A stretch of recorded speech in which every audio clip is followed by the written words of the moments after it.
तो वहीं दूसरी तरफ बिहार की सियासत भी गरमाई हुई है। बिहार के नेता प्रतिपक्ष विजय सिन्हा ने बंगले को खाली, रेणु देवी के बंगले को खाली कराने को लेकर कहा है कि सरकार एक पक्ष के लिए काम कर रही है। उन्होंने कहा कि विपक्ष भी सरकार का अंग होता है, इसे सरकार को देखना चाहिए, सोचना चाहिए, सरकार को व्यवस्था करनी चाहिए, ना कि बिना सुविधा दिए हुए जुर्माना लगाना चाहिए। विजय सिन्हा ने कहा कि उनके बंगले में पूर्व अध्यक्ष 7 से 8 महीने रहे थे, तब सरकार चुप थी।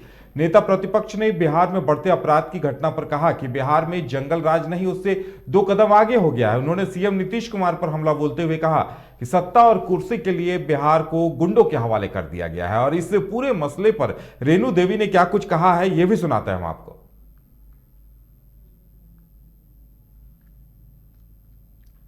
क्या मजबूरी है आप लोग? देखिए भाई, सत्ता पक्ष के लोग कह रहे हैं कि खाली नहीं कर रहे हैं। हमारा शुरू से ही आग्रह है कि हम लोगों का कोई वो घर नहीं है, आप जहाँ भेजिएगा हम लोग वहीं जाएंगे, वो किसके हकदार हैं। लेकिन घर जब खाली होगा तब ना हम जाएंगे। तो खाली कल हुआ 18 तारीख को, और जो स्थिति है उस स्थिति में हमें आने में कम से कम 15 दिन तो लगेगा ही। जब तक वो रिपेयर नहीं होगा, जब तक वो बनेगा नहीं, तब तक तो हम जा नहीं सकते हैं। और सबसे बड़ी बात है कि बिना हमको घर खाली किए दिए बिना, और मुझे पेनाल्टी लगाया गया था 2,36,000 का, मेरे पास बिल आया। क्या 2,36,000 का बिल क्यों? जब हमको घर खाली दीजिएगा, 15 दिन समय दीजिएगा, उसके बाद हम जाएंगे, तो हमारे पास पेनाल्टी देने का क्या अधिकार था? एक नंबर। दूसरा नंबर बात है कि वहाँ ऐसे भी लोग हैं जो कि ना एमएलए हैं, ना एमएलसी हैं, ना कुछ भी हैं। हम लोग संवैधानिक पद पे आज भी एमएलए हैं, अगर उप मुख्यमंत्री थे भी, मंत्री भी थे, 5 बार से विधायक हैं, तब आज भी हम विधायक हैं। तो हमसे आप पेनाल्टी लगवा रहे हैं। और जो ऐसे बैठा हुआ है लोग, जो सत्ता पक्ष के लोग हैं, जो पूरे घर दखल करके गए हैं, उन पर कौन सा पेनाल्टी लग रहा है और वो क्यों नहीं खाली कर रहे हैं? तो बीजेपी इस पर सवाल खड़े कर रही है कि आखिर जानबूझकर विपक्ष के लोगों से आवास खाली कराए जा रहे हैं। बीजेपी प्रदेश अध्यक्ष ने कहा कि वीआईपी पार्टी के प्रमुख मुकेश सहनी अब तक सरकारी आवास में बने हुए हैं, और बीजेपी के उप मुख्यमंत्री हो या फिर नेता प्रतिपक्ष विजय सिन्हा को नोटिस पर नोटिस दिया जा रहा है, पेनल्टी तक लगाई जा रही है, जो इससे पहले कभी नहीं हुई। नेता प्रतिपक्ष को नोटिस मिला है, बंगला खाली नहीं करने पर उनसे जुर्माना वसूला जा रहा है। लेकिन नीतीश जी के जो गुर्गे हैं, जिनको उन्होंने रख के छोड़ा हुआ है, उनको नोटिस, उनसे बंगला नहीं खाली कराया जाता है। भले वह विधायक रहे नहीं रहे, विधान पार्षद रहे नहीं रहे, उनको बंगला इसीलिए दिया गया है कि वह नीतीश कुमार के नौकरी बजाएं और नीतीश कुमार का काम करें। भारतीय जनता पार्टी केवल और केवल नरेंद्र मोदी जी के कार्यों पर वोट मांगती है। 2020 में भी हमने नरेंद्र मोदी जी के नाम पर वोट मांगा, और इसलिए हम 74 जीते। जिन्होंने नीतीश जी के नाम पर वोट मांगा वह 43 जीते। और आज भी हम नरेंद्र मोदी जी के कार्यों पर वोट। हाँ, ज्यादा जानकारी के लिए इस वक्त पटना से हमारे साथ हमारे संवाददाता राजीव जुड़े हुए हैं। राजीव, जाहिर सी बात है ये मसला तूल पकड़ता जा रहा है। बीजेपी जो ये आरोप लगा रही है कि जानबूझकर विपक्ष के लोगों से आवास खाली कराए जा रहे हैं, पेनाल्टी तक लगाई जा रही है, तो क्या इस पर कोई जवाब, कोई प्रतिक्रिया आरजेडी या जेडीयू की तरफ से अभी तक आ पाई है क्या? देखिए, आरजेडी या जदयू हो, कहनी है, वो साफ कहना है कि ये भवन निर्माण विभाग के द्वारा जो नोटिस दी गई है वो उनके अंदर आता है। और उन्होंने साफ कहा कि अगर आप मंत्री नहीं हैं, चाहे आप उस पद पे नहीं हैं, छोड़ चुके हैं, तो जो अगला मंत्री बना है, महागठबंधन से बना है, उनको अलॉट किया जा रहा है। इसमें हाय तबाह मचाने की क्या जरूरत है? मतलब जो बीजेपी, सुबह संजय जायसवाल ने साफ कह दिया कि जिस तरीके से बंगले खाली कराए जा रहे हैं, नोटिस दिया जा रहा है, पेनाल्टी लगभग 2.5 लाख पेनाल्टी लगभग रेणु देवी को दिया गया है। उन्होंने एक तरीके से, जब भवन निर्माण द्वारा जो नोटिस है उस पर साफ लिखा हुआ है कि लगभग 2.5 लाख लगभग है पेनाल्टी है। तो संजय जायसवाल ने साफ कहा कि जो बहुत सारे ऐसे लोग हैं जो ना एमएलसी हैं, ना विधायक हैं, ना किसी पद पे हैं, उनको अलॉटेड किया गया है। मंत्री का वो बंगला रखे हुए हैं, कोई विधायक का बंगला रखा हुआ है, कोई कुछ। मतलब कि भाजपा के द्वारा सरकार पर इस तरीके की एक तरफा कार्रवाई की जा रही है।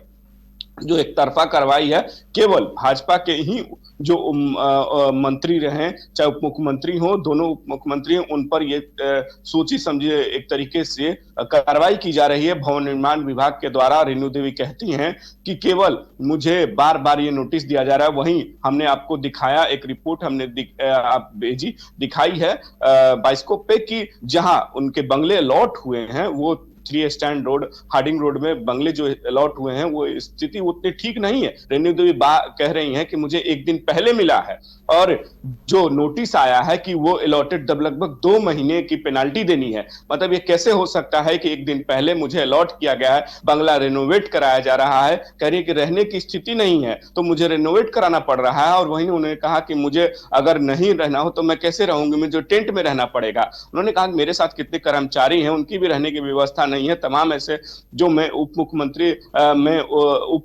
थी तो मेरे साथ बहुत सारे कर्मचारी हैं, उनके भी रहने की नहीं है। वहीं 2 रूम का ये बंगला दिया गया है। तो कहीं ना कहीं सरकार एक तरफा कार्रवाई कर रही है, और उनका ये भी कहना है, आरोप है सरकार पे, कि भवन निर्माण विभाग के जो अधिकारी चाहे मंत्री हो, वो बात अभी नहीं सुन रहे हैं। और मेरी बार बार उनसे यही है कि मुझे कम से कम 15 दिन का वक्त दिया जाए कि बंगला में शिफ्ट कर सकूं। जो पेनाल्टी चार्ज है वो बहुत ज्यादा है, पेनाल्टी चार्ज लिया जा रहा है। वहीं जब मुकेश सहनी भी इस तरीके के वक्तव्य, उन्होंने कहा कि मैं 30 गुना पेनाल्टी दे रहा हूं। मतलब यह है कि बीजेपी के द्वारा जब मुकेश सहनी और चाहे संबंधित उस पर आरोप लगाएगा, तो मुकेश सहनी भी कह रहे हैं कि इस तरीके ओछी राजनीति की जा रही है। लेकिन भाजपा के जैसे प्रदेश अध्यक्ष हो, चाहे नेता प्रतिपक्ष हो, वो बार बार कह रहे हैं कि जब हम नेता प्रतिपक्ष कह रहे हैं कि हमारे बंगले में पूर्व जो अध्यक्ष थे वो भी 7 से 8 महीने रहे, तो इस तरीके के हम पे ही कार्रवाई क्यों जा रही। जब से महागठबंधन की सरकार बनी है और भाजपा विपक्ष में है, इस तरीके के विपक्ष पर आरोप लग रहे हैं, विपक्ष पर कार्रवाई की जा रही है। वही विपक्ष भी तो संवैधानिक पद है, विपक्ष भी तो एक तरीके से जनता का सेवक है। इस तरीके के क्यों कार्रवाई की जा रही है हम पे। बिल्कुल राजीव, कहीं ना कहीं ये कहना जायज है कि जब तक भवन निर्माण विभाग उन्हें दूसरा बंगला अलॉट नहीं करता है, क्योंकि ये तो परंपरा रही है कि विधायकों को, विपक्ष के विधायकों को भी आवाज दिया जाता रहा है, तो ऐसे में पेनाल्टी लगाना कहीं ना कहीं तो इस पर सवाल खड़े होना वाजिब है, लाजमी है। देखिए, ये आरोप देखिए नया नहीं है, इससे पहले भी बहुत सारे आरोप लगते रहे हैं। चाहे सुशील मोदी का बंगला हो, उससे भी पहले जब गठबंधन की सरकार, चाहे अब जब एनडीए की सरकार रहती है, तो तेजस्वी यादव के बंगले से रिलेटेड उसमें भी बहुत सारे, कि जो एसी लगाने का पहले हुआ था कि उसमें कम से कम 30 से 35 एसी लगे थे। तो जब सत्ता बदलती है, परिवर्तन होता है, तो विपक्ष में जो रहता है, इस तरीके के आरोप प्रत्यारोप बंगले को लेकर चलते रहता है। कौन कितना बड़ा बंगला चाहिए, कोई भी जब मंत्री बन जाता है, मंत्री बनने के बाद पद छिन जाती है, फिर उसके बाद सरकार चली जाती है, तो वो भी सोचता है कि उसी तरीके का बंगला हमें मिले, चाहे वही बंगला। मोह, जो ये बंगले का मोह है, ये नया नहीं है, ये बहुत पुराना है। जितने भी मंत्री चाहे विधायक बनते हैं, तो जो बंगले में रह जाते हैं, जो काफी दिनों से, जैसे रेणु देवी पांच बार की विधायक है, वो कह रही, उनका अपना दर्द बयां कर रही है कि इस तरीके के बंगले, 2 रूम का बंगले मुझे मिल रहा है, तो कहीं से जायज नहीं है। बंगला का मुंह आज नया नहीं है, बंगले का मुंह हमेशा रहता है विधायकों को, कि जो एक तरीके से वो सिंबल बन जाता है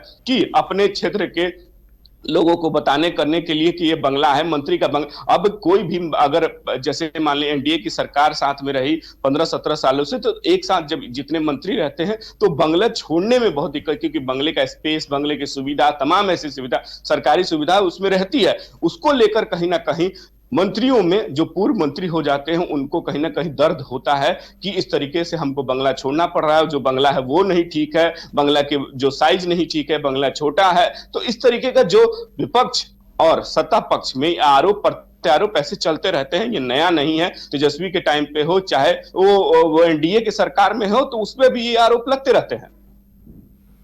चलिए राजीव, हमारे साथ जुड़ने के लिए और तमाम जानकारी देने के लिए आपका बहुत बहुत धन्यवाद। तो बंगले को लेकर सियासत शुरू हुई है। आरजेडी और जेडीयू का कहना है कि भवन निर्माण विभाग अपना काम कर रहा है, वहीं विपक्ष के इन नेताओं का कहना है कि उन्हें जब अलॉटमेंट ही लेट से किया गया है, तो आखिर पेनाल्टी क्यों लगाई जा रही है। देखना दिलचस्प होगा कि इसका अंजाम क्या होता है और